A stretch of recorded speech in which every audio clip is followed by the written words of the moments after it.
Hello and welcome to Nazi Zombies In-Depth Episode 1. I'm your host Drifter, and today we're going to be talking about health and damage, that is player health, and zombie damage, and a quick overview of the type of damage the guns will do. I hope you guys enjoy this episode. We're going to be looking at Black Ops Nazi Zombies from a very numerical perspective, and hopefully give you guys some tips that will make you a better zombie player. The footage in this episode is my own, and it's very general, but after that we're going to be seeing a lot of very specific footage from Mr. Square Wave, so expect a lot of shoutouts for him. And without further ado, let's get started. Alright, let's start with you, the player, your health. You start with 100 health, and when you get Juggernog, the health increases to 200. The zombies, no matter what round they're on, are going to deal 50 damage. The creepy crawlers will do 45 damage by melee, and the dogs do 40 damage each.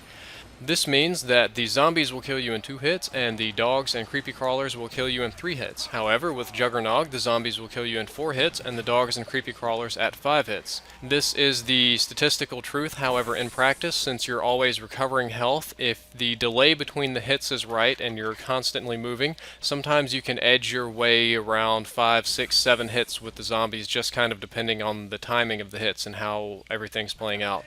You should also keep in mind that when downed, the zombies won't attack you, and you have exactly 45 seconds to be revived. Now, let's talk about zombie health, because that is ultimately the most interesting thing here. On round 1, the zombies have 150 health, and on rounds 2 through 9, they increase 100 health per round. That means on round 2, they have 250, round 3, they have 350, 4 is 450, etc., etc.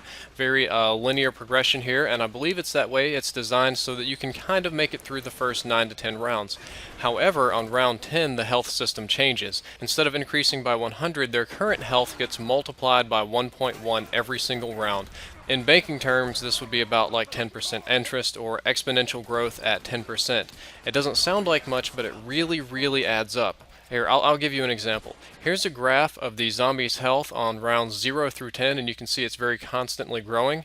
But here's a graph of the zombies' health on rounds 0 through 100, and you can see that around 30 and 40, the health is really starting to spike, and then down toward the end, the last, I would say 20, it's an extreme exponential increase, which is extraordinarily dangerous, and this is more or less designed to force failure at around rounds 25 to 35, because that's where you really start seeing the slope start to change, and pros get through that and they can slog through all the way into about the 50s, but after that the slope gets way too steep, and it's designed to fail you after these rounds.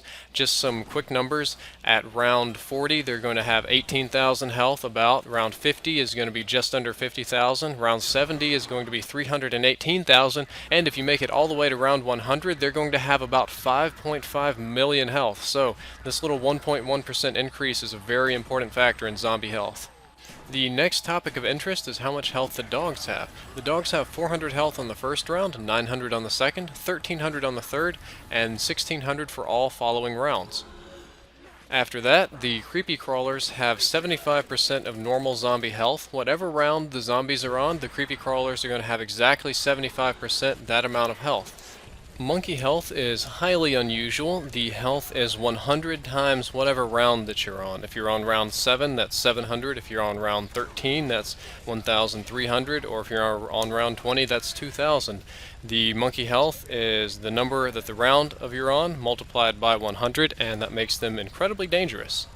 The number of zombies on the map at one time is very difficult to predict because it's based on how many people you're playing with and what round you're on. In the earlier rounds between 1 and 9, there's a very complicated breakdown, and I'm really not going to explain that to you today because almost everybody that plays zombies, even remotely serious, can make it past round 9, and it's very difficult to explain and honestly not worth the time.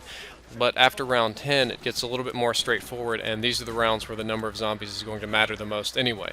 The base number of zombies on the map for one player is 24, and for each additional player you get plus 6 zombies. So for 2 players that would be 30, 3 would be 36, and 4 would be 42.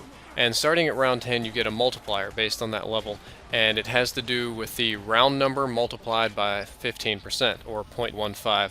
So let's say you're playing a 4-player game that makes your base number of zombies 42, and you're playing on round 20.